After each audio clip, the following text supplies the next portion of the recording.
Hello everybody, welcome to Dirty Air. I'm your host Alex Lambert, and unfortunately tonight Daytona on Big NBC Saturday night under the lights will not happen. We have postponed the race to CNBC tomorrow at 10 a.m., a really early race at 10:05 a.m.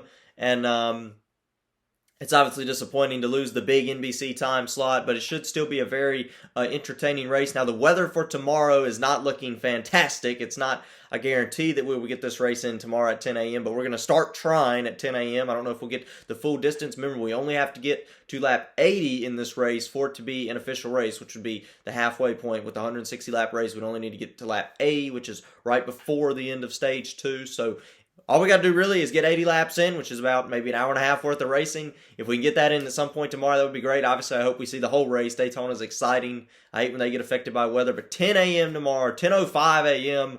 Is going to be interesting. Obviously, a lot of these cars, if we do start the race at 10 a.m., this race would go to about 12 or 1 or even later potentially. That's really hot in Daytona in August. So the track's going to be a lot more slicker than we saw in February, obviously, but even the last few years as those last couple of seasons have been run at Daytona under the nighttime skies. We haven't really seen a next-gen car in a pack race under that type of heat. If we do race this race on a completely green racetrack in that heat, Atlanta would be the closest thing you could compare it to, since that's now considered a pack racing or plate track. That was in July in the day.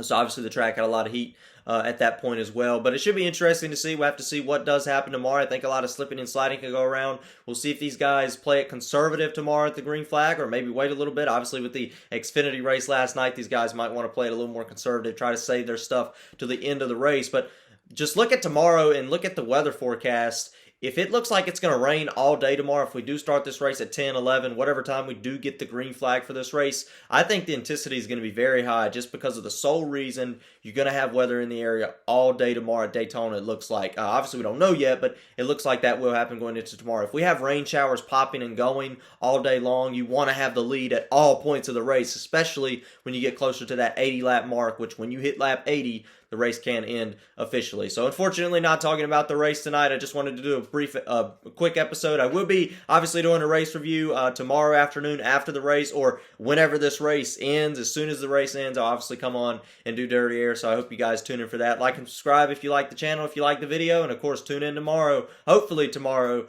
for NASCAR's Daytona summer race review on Dirty Air. Appreciate you, and of course about this weather rolling through Daytona once again year after year. Let's get rowdy.